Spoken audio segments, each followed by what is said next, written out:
Welcome to Ceva Piglets Health Talks, where we have invited guests in the studio to a debate of what's going on in the stable. Your host is swine consultant from Ceva, Henrik Bæk Pedersen. Hello everybody. Today the topic for this episode is optimal piglet management. And today in the studio I have two really skilled guys, and I would like them to present themselves. And first, I would like to hear from you, Thomas. Yeah, my name is Thomas Bruun. I work at SEGES, Danish Research Center. I've been there for about 10 years, working in sow trials.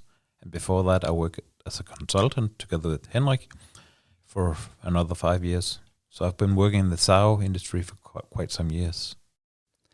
Yes, and I'm Michael Albin, and I'm working for Ceva today. Earlier in my life, I actually have an education as a farmer and been working as a manager on piggeries in Denmark. And later I became a veterinarian and a practitioner advising pig farmers. Thank you. And Thomas, I would like to ask you if you have to explain for me, what do you think when I say optimal piglet management? What does that mean for you? That's a good question. Well, if you look at optimal pig management, I would look very much at the sow. Are we capable of weaning a lot of pigs per sow? Are we weaning healthy pigs? And do we have a low mortality? So if we can increase the sow yield together with weaning healthy piglets, that's good pig management. Thank you. And if we have to be a little bit more specific about the sow, you said we have to take care of the sow, and then the sow will take care of the piglets. But what are the things you are looking at the sow if you take the first days and the days before the farrowing? Do we have something to check up and to look at? I think if we look from the time when the sow enters the farrowing unit until the sow is farrowing, we have to look at the feeding level and also the feed composition. We need to have the sow ready for a long farrowing. That's a hard process, giving birth to a lot of piglets. So we have to have a daily feed intake of around 3.4, maybe even 3.7 kilos per day, the days before farrowing. That provides energy for a good farrowing process. That's the first thing. Furthermore, we do not want the sow to have constipation. So that's the reason why we recommend to use, in example, sugar beet pulp, like 3-4% of sugar beet pulp. That would be a good idea to add to the feed. And when you say constipation? Yeah, the problem about constipation is that if the sow drops in feed intake, the feed will remain in the sow gut or in the sow intestines. And when the feed is being in the intestines, the birth can be interrupted by that. Okay, so she is full of feed before the birth, and that will give some problems. Yeah, you could say it's actually too little feed can increase the rate of constipation because there's no feed pushing the rest of the feed through the gut. So actually we want the sow to have feed in her intestines, but just not too much. Okay. And what about how often shall I give feed to the sows during the days before, under, and after the farrowing? How often? Yeah, you could say that looking at research from Aarhus University, they've shown that actually if there is more than a couple of hours or 3 to 4 hours from the last feeding until the sow starts to farrow, that can give a longer farrowing. In general, we could say to be practical, feeding in 8-hour intervals, that's 3 times per day, that actually provides a good distribution of the feed around the clock. Okay.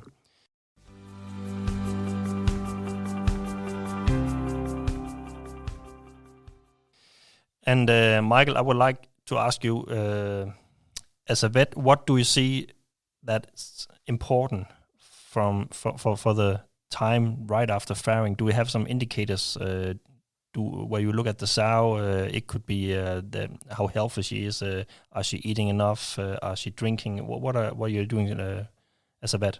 We really have to focus on the health of the sow because one indicator could be that she is not eating all the amount that Thomas correctly has just told us about. And then you, after she has farrowed, you really have to use your hands, feel through the udder. It has to be soft. If it's hard, something wrong, we have to find out why. It could be toxins in the feed, edema there. You can treat that with NSAID, but then you already have a really bad starting point. So you really have to check the sow right after farrowing and start to use a thermometer. That's what we still do here in Denmark. And within the first 24 hours, under farrowing and after farrowing, the temperature of the sow is elevated by nature. But from around, my experience is from 24 hours and forward, up to 48 and 72 hours, you can measure the temperature. And if it's over around 90, 39.3, 39.5, if it's above that temperature, that's an indicator that disease is on the way.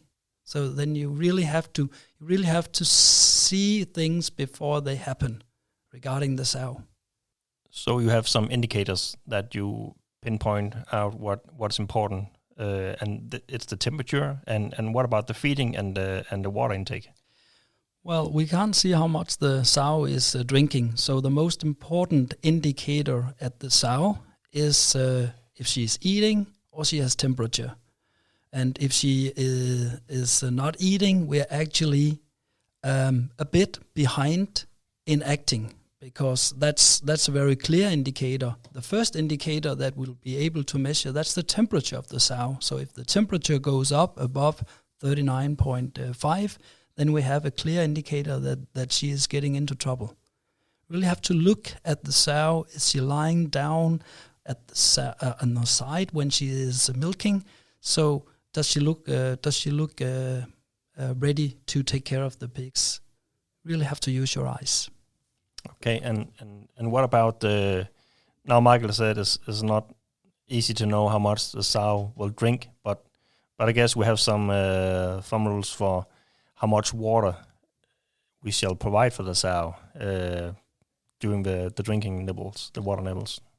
It's right. We don't know how much the sow is drinking every day, but the water nibbles, they should provide a flow of 4 liters of water per minute. So that's actually easy to check. You can just take a plastic bag and place and then activate the water nibble. Maybe do that for only half a minute, then you should have 2 liters of water. But you should always do that when the sows are drinking. So if you do it at the feeding time, that's where the most sows will drink. So that's actually where the capacity is under pressure. That's where the flow should be, these 4 liters per minute. So you're telling me that when you're testing the flow of the water, you shall test it at the same time as you feed the sows, because then the pressure of the water will be lower. That's right, because actually if we do it just at a random time where 90% of the sows are sleeping or giving milk, then there's no pressure on the water system. Then it's easy to get 4 liters per minute. But the problem is when the drinking system is under pressure, that's when you're feeding, especially if you use dry feeding.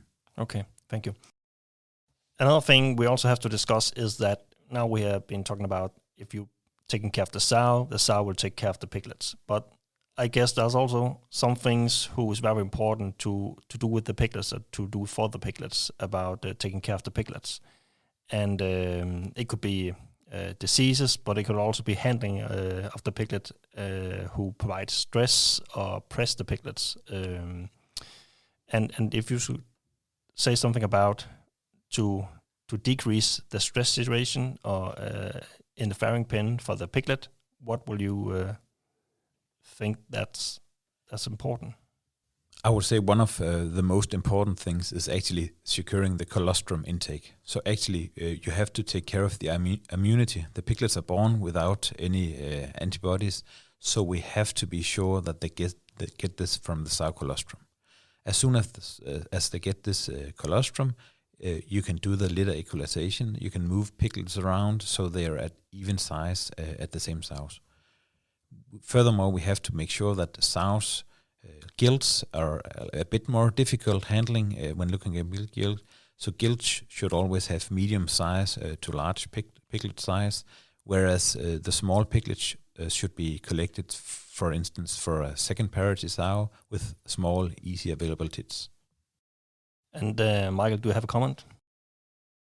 Yes, I 100% agree, Thomas. When we collect these small piglets at a second or third parity sow, then you have a possibility of taking extra good care of them, giving them extra heat in the cave and providing them with some extra nutrient. But what if somebody said to you, you can do too much? Is it possible to do too much?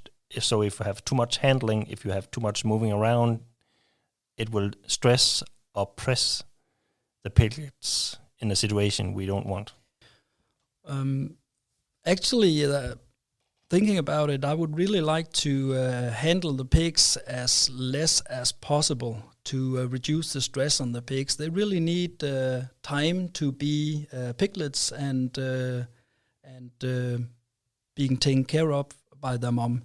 So we try to combine treatments to be there as less as possible. So in the time where you're taking care of the piglets, when for treatment you combine treatment or? Yes, treatments can be combined today. There are different solutions for that.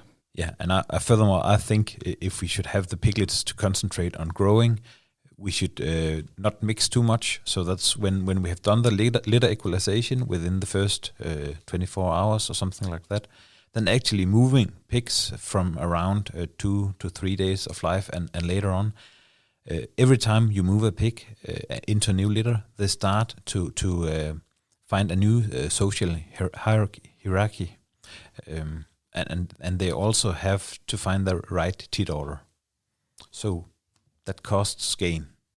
Okay. What about the situation where we have to start up the feeding of the piglets? Thomas, what would you prefer or what do you recommend for starting up feeding the piglets in the farrowing unit? That's a really good question because there's not been much research in that area, but just the last couple of years there's been focus from Holland, and the thing is that maybe we should start at day 7 to day 10, providing just a little bit of feed a couple of times a day to get the piglets to interest in what's going on. This is new. How do we eat that? To train them how to eat feed, and then when they start to eat feed, we have to increase the intensity. More frequent feedings, just a little bit, so they know there's fresh feed 2 times a day from around day 10 to 14, maybe 3 times a day for the next couple of days, and then we move to 4 and 5 and 6 feedings. When we reach around 6 feedings, the piglets will be interested in eating feed when it's provided, so you can give more and more feed at every feeding. Yeah, sorry, but why can't I just take a trough and put 1 kilo, 1 to 2 kilos at once and then come back 1 week later? Yeah, well, that would be the easy solution, but you also know that if you are in a pig stable or in the farrowing section, you know that within a couple of hours everything smells of pigs and manure. So if you let the feed stay for 4 to 5 days, I don't know how much taste you'll get in that. So to maintain the smell and taste in the feed, it's very important that you provide it very often. Yeah, because pigs are like human, they're curious. Okay. Now you're saying that you will go up to 5 or 6 feedings per day. How old are the piglets when you're giving 5 or 6 feedings per day? That would be from around day 20 to 22 and onwards, because that's actually the time where they're capable of eating and also digesting quite a bit of the feed. And why is that so important to train the piglets for eating? Yeah, because now we're facing in 2022 there is a ban of zinc oxide in the European market. So actually we have to have piglets that are used to eating so we can wean them without any problems. We have to have robust pigs. So you think that it would be easier to wean the piglets without zinc oxide if the piglets are trained for feeding before they are weaned? I would think that would be really of great importance, because one of the problems about pre-weaning diarrhea is also that that when the piglets are weaned, they often forget how to eat because the sow is away. So they have a lack of feed intake for maybe 1 or 2 days, and then the diarrhea will come afterwards. Okay, thank you.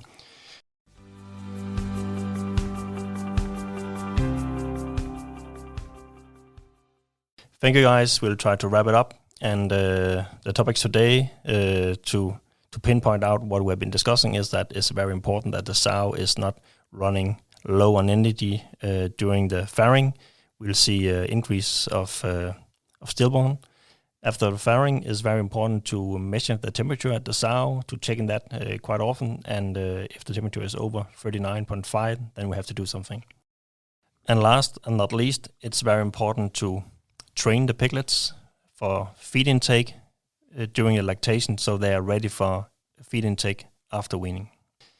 Thank you, guys. Thank you, Thomas. And thank you, Michael, for participating in this episode. Thank you. You're welcome. You're welcome.